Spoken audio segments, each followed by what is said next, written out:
Hello everyone, YouTube channel Rajni Agarwal Saral Hindi पाठशाला में आप सभी का स्वागत है। बच्चों, आज की मेरी प्रस्तुति है स्ववृत्त में कार्येतर गतिविधियाँ। अब तक हमने जो है स्ववृत्त के बारे में जानकारी प्राप्त की थी। अब इसमें कार्येतर गतिविधियाँ क्या होती हैं, इसमें हम देखेंगे कि इसमें जो है योग्यताओं और अनुभवों के साथ साथ स्ववृत्त में जो है कार्येतर गतिविधियों का भी बहुत महत्व होता है। इसमें नियोक्ता उम्मीदवार के चयन में संपूर्ण व्यक्तित्व को ध्यान में रखता है। नियोक्ता कौन? जो नियुक्ति करने वाला है।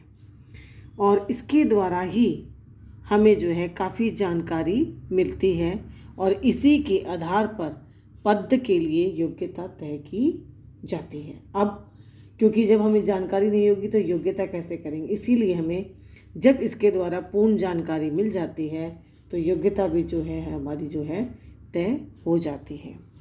आगे हम कहते हैं कि कार्येतर गतिविधियां जो है वो क्या है? व्यक्तित्व का दर्पण है। इसमें उम्मीदवार की विशेषताओं की जो व्यक्तित्व की विशेषताएं हैं उसकी साफ झलक जो है हमें देखने को मिलती है। इसे हम एक उदाहरण के माध्यम से समझेंगे कि यदि कोई उम्मीदवार फुटबॉल का अच्छा खिलाड़ी है तो उसमें टीम भावना का गुण जो है वो अवश्य ही होगा और ये जो है गुण बहुत ही ज़्यादा महत्वपूर्ण होता है।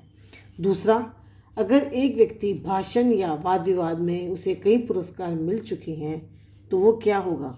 वो उसके अंदर वाक्पटुता जो है वो विद्यमान होगी।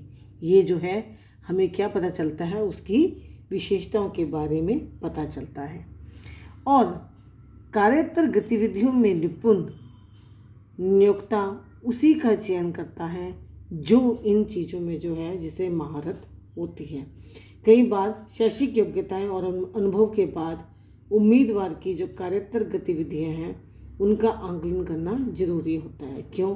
क्योंकि इससे हमें जो है निपुणता का पता चलता है और नियोक्ता को जो है उसके चयन करने में भी आसानी होती है और ये गतिविधियां चयन करने का कारण बनती हैं।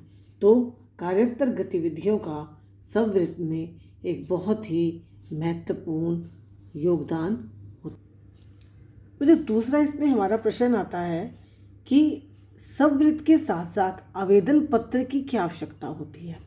अब स्ववृत्त हमने बायोडाटा तो अपना दे दिया, उसमें सब कुछ है हमारा, परंतु आवेदन पत्र की आवश्यकता क्या होती है?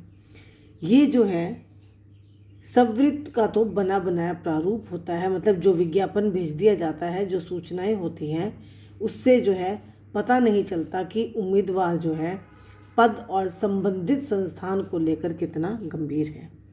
इसके द्वारा जो है उम्मीदवार के भाषा ज्ञान, अभिव्यक्ति की जो है जानकारी प्राप्त होती है और हमें इससे यह भी पता चलता है कि उम्मीदवार पद और संस्थान के प्रति कितना गंभीर है और उम्मीदवार इसके द्वारा अपनी योग्यता, गंभीरता का विश्वास जो है नियोक्ता को दिलाता है।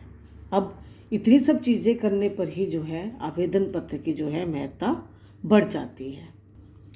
अतः हम कह सकते हैं कि स्ववृत्त के साथ आवेदन पत्र यदि लगा दिया जाए तो उम्मीदवार की सूझबूझ से प्रभावित होकर नियोक्ता उसकी नियुक्ति कर सकता है और स्ववृत्त के साथ आवेदन पत्र की भी आवश्यकता इसीलिए होती है कि साथ साथ योग्यताओं के साथ साथ उसके बारे में संपूर्ण जानकारी जो है मिल सके, उसके भाषा ज्ञान, अभिव्यक्ति और पद के प्रति उसकी गंभीरता वगैरह का पता चल जाए, जिससे जो है नियोक्ता को जो है अपने उम्मीदवार के चयन करने में आसानी और मदद मिल जाए।